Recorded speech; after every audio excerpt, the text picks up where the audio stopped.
You have seen the movies, the black flags, the swagger, Jack Sparrow talking his way off a sinking ship. It's a great story, Hollywood's been selling it for 100 years. But almost none of it's true. And the real story is darker and stranger than anything they put on the screen. These men were real. They robbed real ships in real waters. And most of what you picture, the plank, the gold, the parrot, even the accent, was invented after they died. Here's the part nobody tells you. While they were robbing you blind, they were building something the world wouldn't have for another century. A working democracy. But to get there, you have to answer one strange question first. Out of every sea in history, why did piracy explode in this one place at this one moment? The answer starts weirdly with peace. For years, Britain, France, and Spain had been tearing each other apart at sea. A war over who got to sit to the Spanish throne. And to fight it, each country hired private raiders. Sailors handed an official license to attack enemy ships and keep a cut. They were called privateers, legal pirates basically, working for a flag. Then, in early 18th century, the war ended. The treaty was signed. And overnight, thousands of hardened sailors were out of a job. Men who knew how to board a ship, fire a cannon, and take what they wanted. They didn't forget the skill.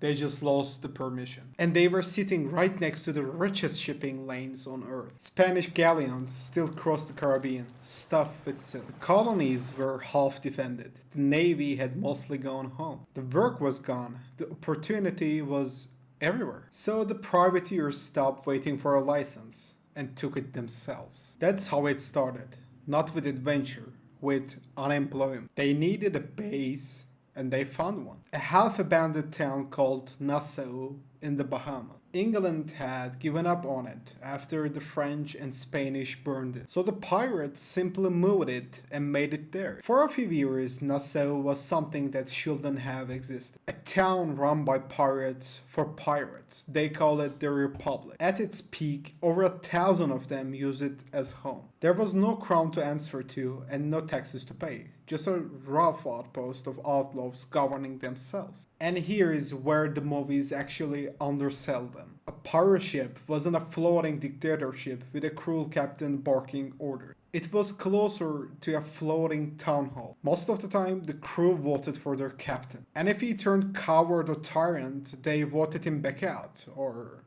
they wrote it down too. Contracts called articles signed before sailing. The most famous set came from a captain named Bartholomew Roberts. It opens with a line that could sit in a constitution. Every man gets an equal vote in the things that matter. The loot got split far more fairly than on any navy ship. And if you lost an arm in a fight, the code paid you for it. Around 800 pieces of 8 for a right arm, less for a leg, less for an eye. A rough form of disability insurance, written a full century before most governments had anything like it. Their crews were mixed in a way that world simply wasn't. As many as a third of these pirates were of African descent. Many formerly enslaved men finding more equality on a pirate deck than anywhere in the colonies. Hold that thought.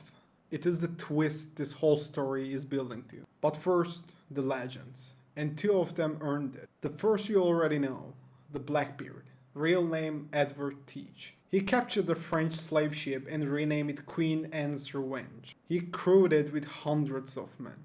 He once blockaded an entire American city until it paid him off. But his real weapon was fear.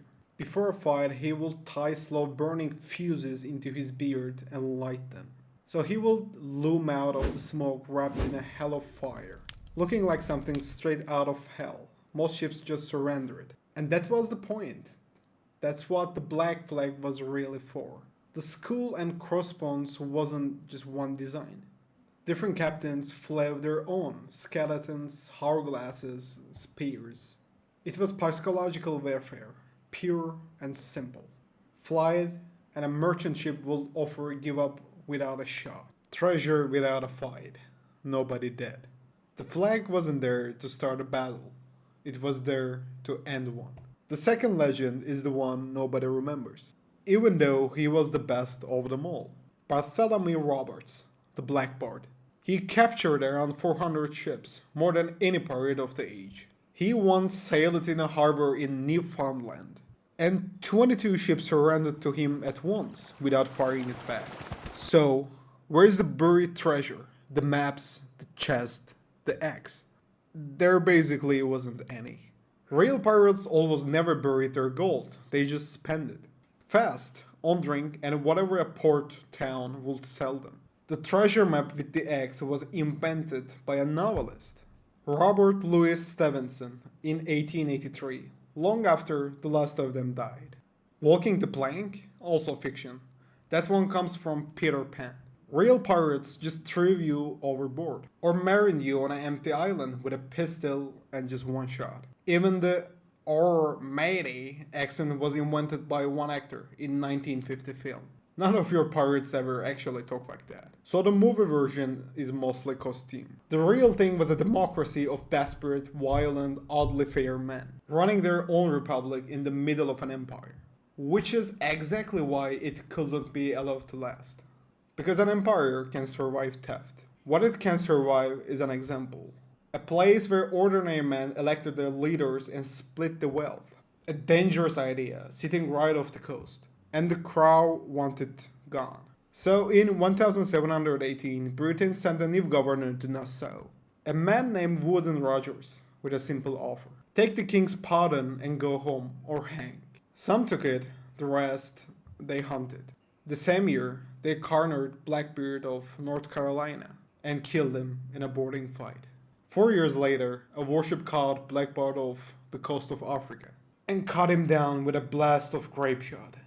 His crew wrapped him and dropped him into the sea, before the Navy could take the body, exactly as he would ask. Historians mark the dead in 1722 as the moment the Golden Age ended. The hangings did the rest, hundreds of them, in port towns from London to the Carolinas. Bodies left swinging in the harbor as a warning to anyone with the same ideas. Within a few years, it was all over. The Republic gone, the flags down. The whole thing shrank into a story we tell kids at Halloween. So next time you see the eye patch, the parrot, the treasure map, remember what's underneath it. The costume is the invention.